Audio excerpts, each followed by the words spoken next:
The biggest mistake Europe has historically got wrong has always started with an innovation. Let's start with 100 million, then hire a team, then solve the problem. At 9 o'clock, I'm talking to semiconductor companies. 10 o'clock, it's chemical synthesis. 11 o'clock might be, a launch company in Switzerland trying to build the next SpaceX. I was diagnosed with cancer. I almost died.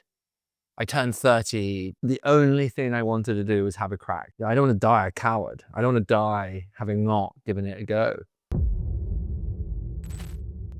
So Will, you majored in poetry, became a hedge fund manager, a deep tech founder, and now a deep tech investor. I find that incredibly fascinating. And what would you say is the common thread, the underlying principle that combines all those different paths? There isn't one. I've always aspired to be as much of a Renaissance thinker as possible and do a bit of arts and humanities and science. I think for too long, people are pushed into, a binary bucket. But I think that the common thread is kind of frontier thinking, some adventure, learning new technology and sort of some degree of measured risk. I'm proud of having done poetry. I have to say I don't use it very much now. And what is it about the Renaissance man that you like? Because I'm also a big fan personally, and I see it as the convergence of like arts, humanities, and science. I mean, look, my passion is deep tech. That means that at 9 o'clock, I'm talking to semiconductor companies, and 10 o'clock, it's chemical synthesis, and 11 o'clock might be kind of, a launch company in Switzerland trying to build the next SpaceX, which is a huge amount of sort of science content switching. So it's kind of a necessity of the job. To some degree, my startup was like that. We were using robots and drones to try and spot disease in plants. But it took me down so many rabbit holes. I had to learn about soil science, about agronomy, about space remote sensing, hyperspectral cameras, and then really the beginning of AI, right? This is 10 years ago. So what I see in there as well is also this relentless curiosity and just a love for learning. Is that something that's driving you as well? I think so. It's a privilege. The cynic in me says that I'm very comfortable knowing a little bit about a lot of things. Probably most VCs are good at that. And how did this express itself in your earliest context? So like, how did you grow up? Like, what were kind of the fascinations that you had back then, also like determined by your social context? Hummingbird, my startup, was a kind of marriage of many different passions and life events. I come from a family of shipbuilders and naturalists and war heroes, and like it in a Victorian paternalistic way, school and home drilled into me like, have a crack, do something that helps people, but have a go. That was like the startup. We always talked about how screwed up the food system was, and we talk about plants at the dinner table. And I think it was a confluence of my entire 32 years previously. You must think differently about food than the majority of people because you dedicated like many years of your lives towards that. Like, what is it about it? It was this awakening of how screwed up it was. I have a sort of Catholic savior complex, with technology problems, whether it's kind of solving cancer or getting to the moon or energy bottlenecks. Like, I'm drawn to these big problems, and food felt like an injustice on humanity, the way that the system works. We're beginning to see some of the impact of like chemical warfare and processed food. If you look at chronic disease and cancer incidence now, it's out of control. Like, it was the first big problem I really threw myself at. I also felt like something that only a technology unlock could solve. Even though paradoxically, food is, like the most organic and sort of hopefully when you walk in nature, you do not see drones and AI. You can just turn it off at the wall. Something when I speak to founder that I hear a lot is when I ask them what they're most afraid of, they usually say it's a fear of failure. But I don't really agree with this because most startups are default dead, right? So I think there needs to be something else. Like if it would be fear of failure, you wouldn't necessarily take on such a big challenge. Like what was it for you that drove you towards that? So ironically, it was a fear of not having a go. And when I was 29, I was working for a hedge fund. I was properly in the like safe corporate financial bubble. I mean, it was hardcore. It was exciting, but ultimately I was in finance. And I was diagnosed with cancer. I almost died. I turned 30 in hospital, having savage treatment. And when I got better, the only thing I wanted to do was have a crack. Like we call it, to swing the bat. And it was the sort of existential fear of not having done that and just feeling incomplete. I don't want to die a coward. I don't want to die having not given it a go.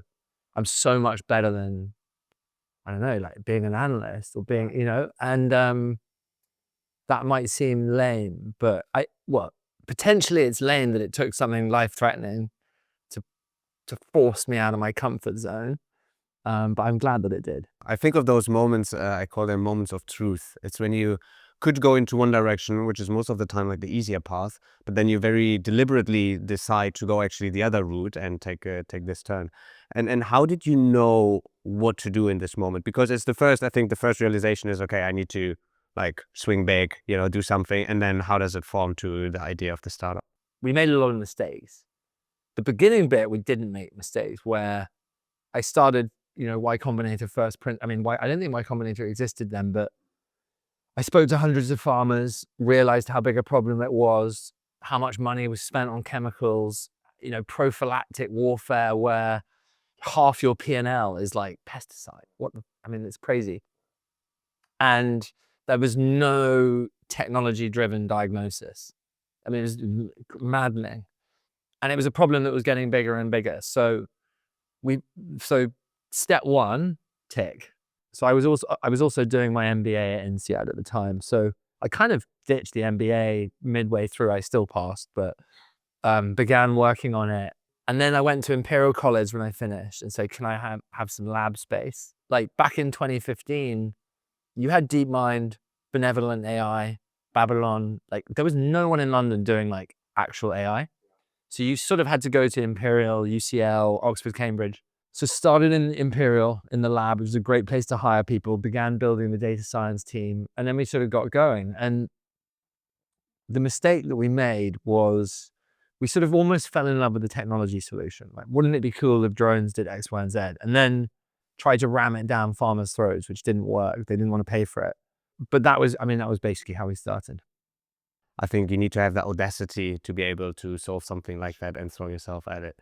And then, so when you got into venture, you worked with teams like Lightspeed, Firstminute Capital, and you invested in companies, with the teams like Wayve, Mistral, SpaceX. What did you learn about how great investors make decisions? So number one, I didn't lead all those deals, but I was very lucky in that I worked for two funds, Firstminute and Lightspeed, very different. Top 3 European seed fund and top 3 Silicon Valley multi-stage fund. I got to see what good looks like on a sort of transatlantic basis. I was very, very lucky to have worked with some incredible generational founders from NAM, Wayve, Base Power, Cusp, etc.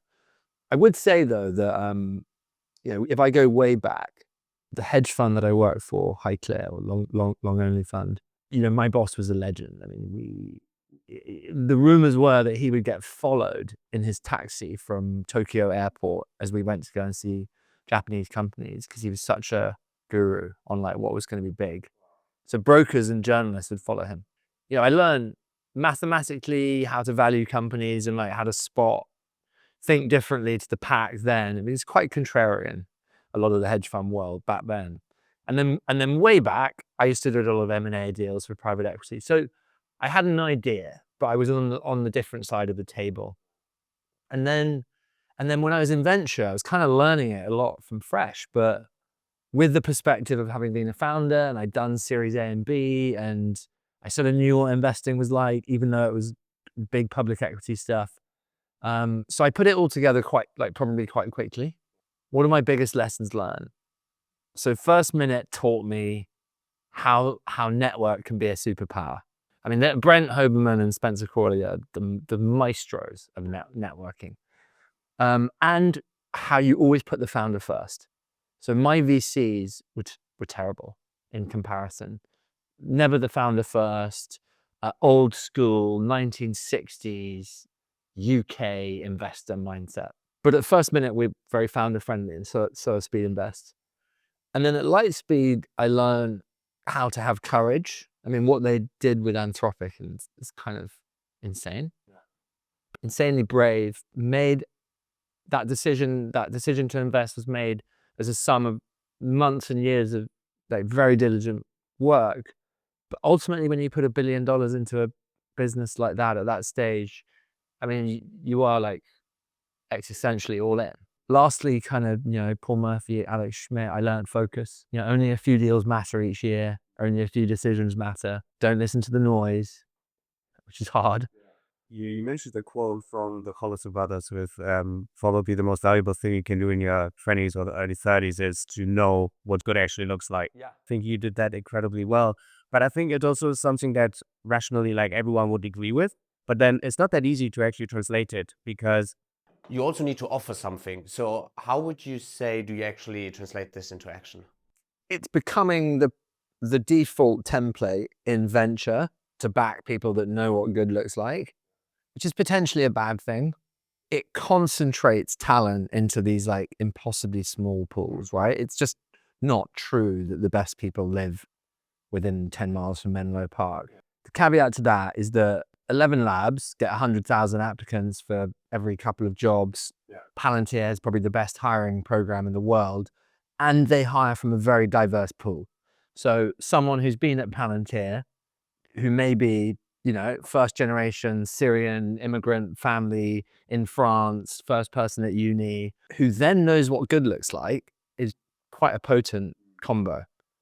I think you need both approaches, but that would be how I translate some of that into who I look for in founders. From a young person perspective, how do you how do you get to those places? Like, for instance, you mentioned like Palantir, 11 Labs. Like, what do you think makes you actually stand out? Very few people in Europe have been operators. And I think that I did not have $1 billion exit. I largely failed.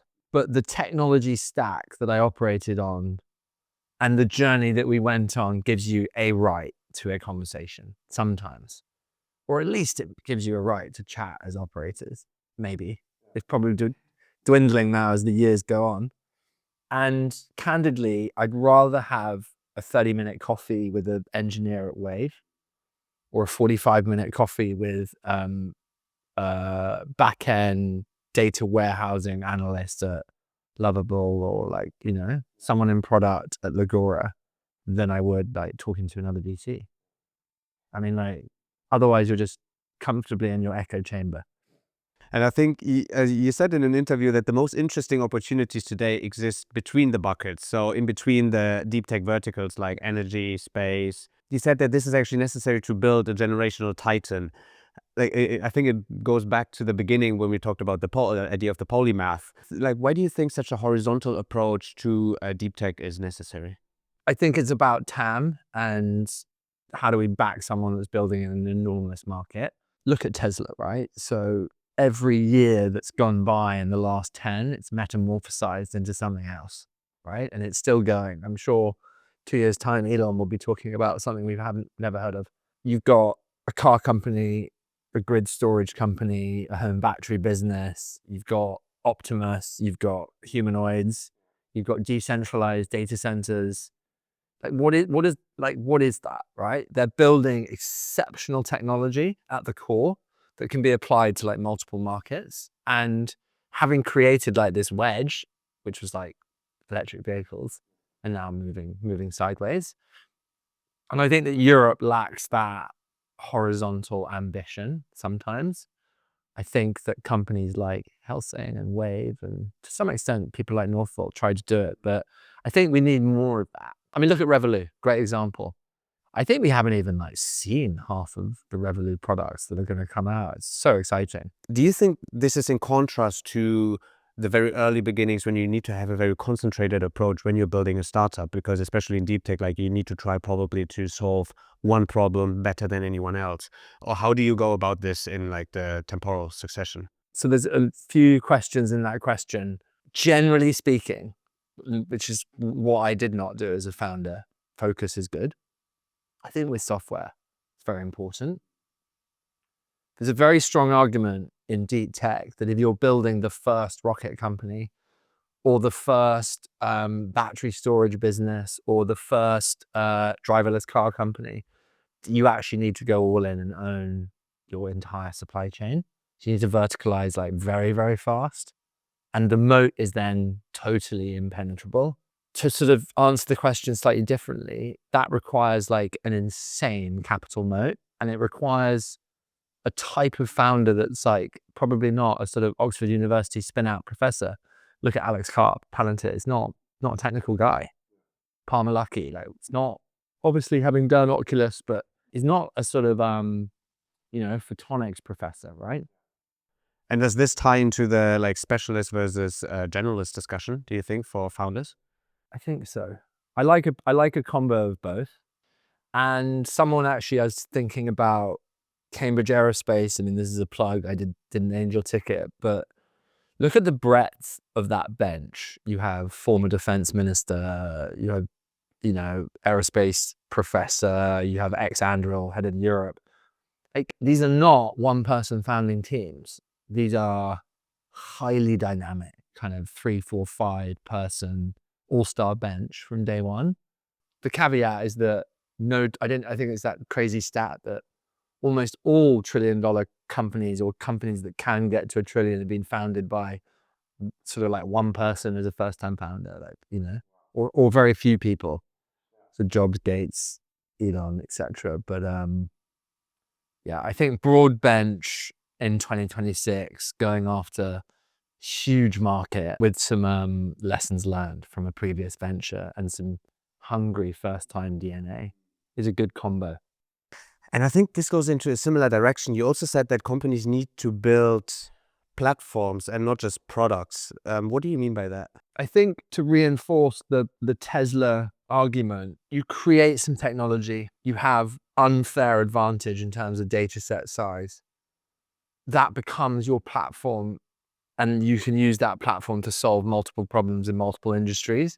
The platform unlocks that horizontal approach. If you think about like what is Anduril, what is Helsing? These are neoprimes. They are solving a new technology problem in warfare for a Department of Defense type actor, in the same way that Lockheed Martin and Rheinmetall have been doing for years.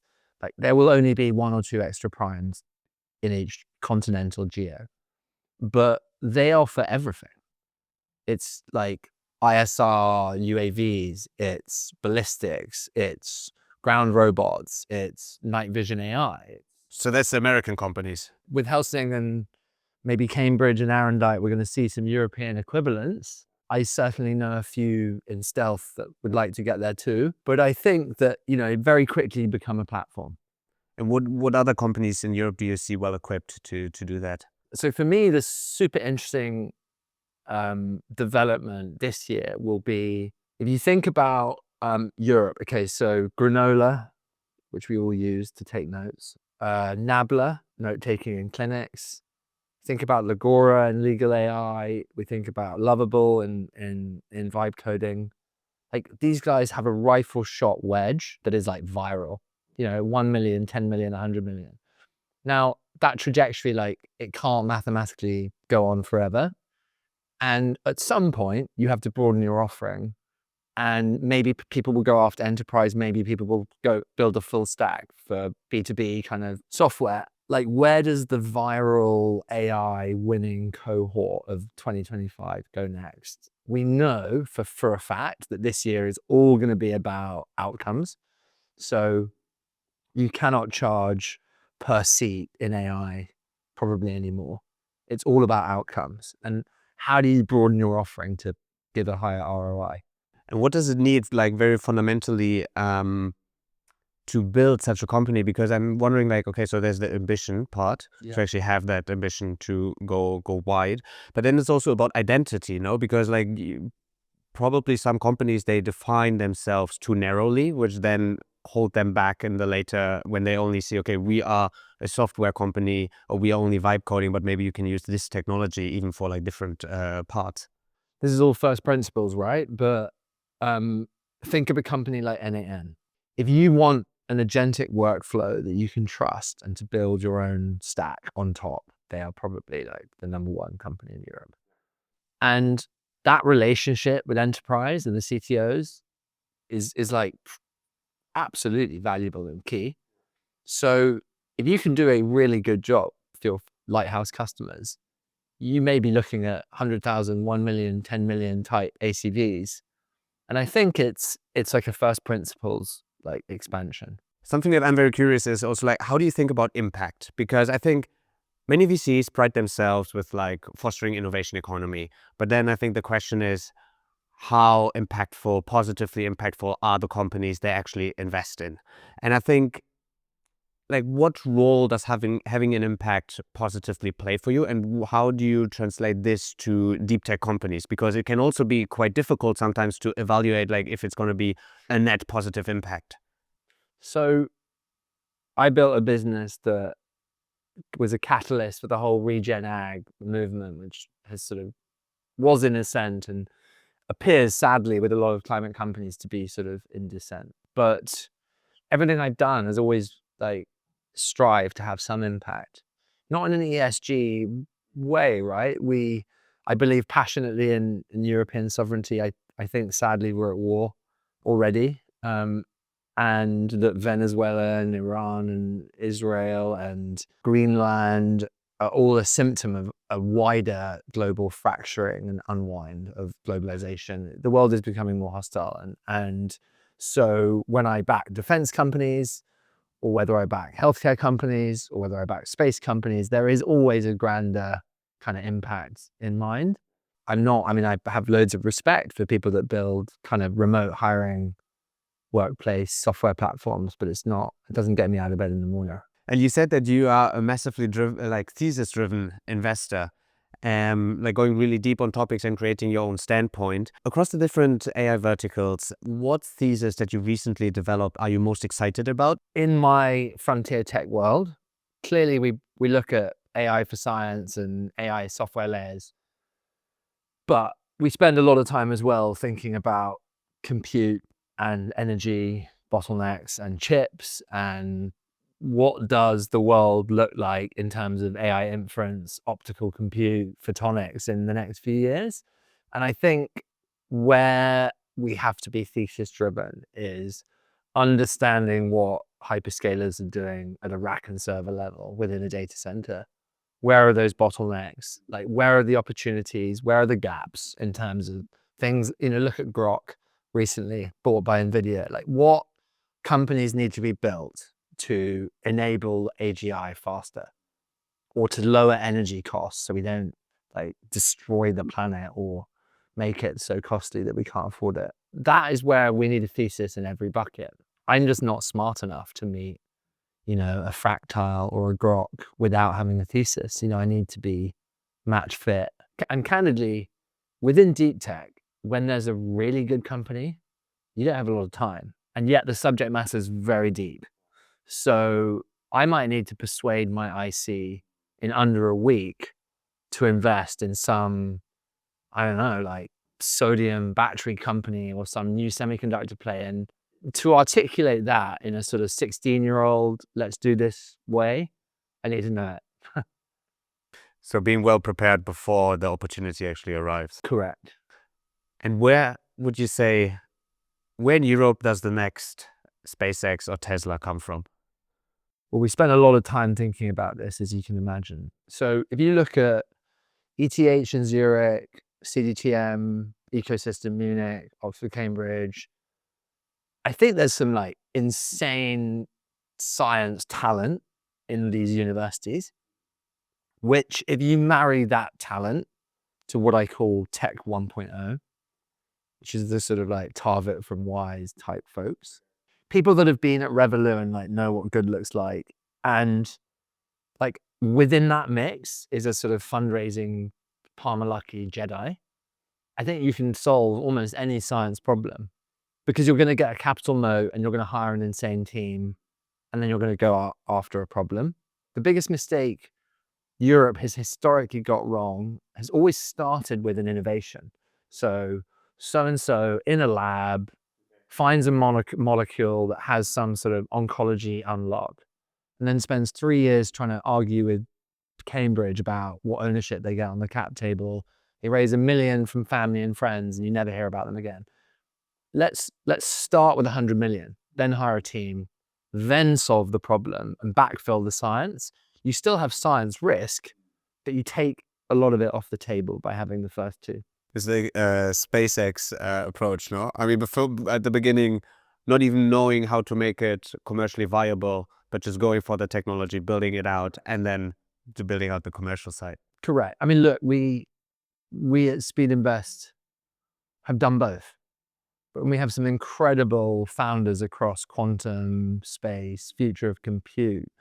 But we do like a mix, right? I mean, we like the technology sort of moat from day one.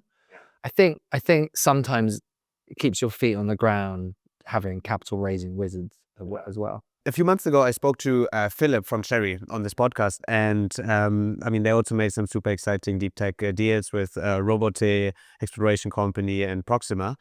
And when I asked him what Europe is lacking, he said that sometimes we miss the permission to swing big. What do you think is it? That like also that not only that we lack, but also just to phrase it differently, what we need to take it to the next level. If you spend 10 minutes with Matty at 11 Labs or 5 minutes with Alex at Wayve talking about ambition, like you realize pretty quickly that Europe is not short of founders that both know and are swinging big. Whether that has spread, whether that optimism has spread like a pandemic through the ranks, probably not yet. I think if you visit Stockholm, it has. Like we need a bit of that, like, you know, standing on your tiptoes, swinging the bat everywhere. So fair point. We also need capital. This is a nice reminder that like Europe ecosystem is very young. It's decades younger than Silicon Valley, and it's a decade younger than Israel, right? Apparently, someone told me. So we will see a natural evolution of proliferating European talent. We just need to be patient. Yeah, I think it's good that you mentioned the time aspect because it generates the flywheel. If we think about all the companies that will come from 11 Labs or Wayve or Proxima, like this is just gonna like spread. Also, these founders are doing like, I mean, think of the DPI coming out of Index's portfolio this year. Think of like Sana Labs and the Lagoras and the 11 Labs. Like these founders are like either exiting or they're manipulating amazing scenarios where their employees are getting liquidity, and you know, obviously that incentivizes a lot of people to stay, but like there will also be people that leave and do their own things or become active angels. It's all like lifeblood. Well, we have a closing tradition on this podcast. There's one question I ask all guests. And so if you could challenge our listeners to do one thing in the next week, and this is to get them one step closer to their goal, and this can be like whether they're founders, professionals, or students, what would you say? Come up with an outrageous idea and email me at Speedinvest. Thank you so much, Will. I'm super inspired by your story also when I looked at it earlier. I think your journey is a great example that you should not try to define yourself too narrowly because this in the end will limit yourself. I mean, it's also why it resonates so much with me is last year I didn't know what venture capital was about. So I was an architect, but then for you it was the same. Like you didn't define yourself as a hedge fund manager. So thank you so much.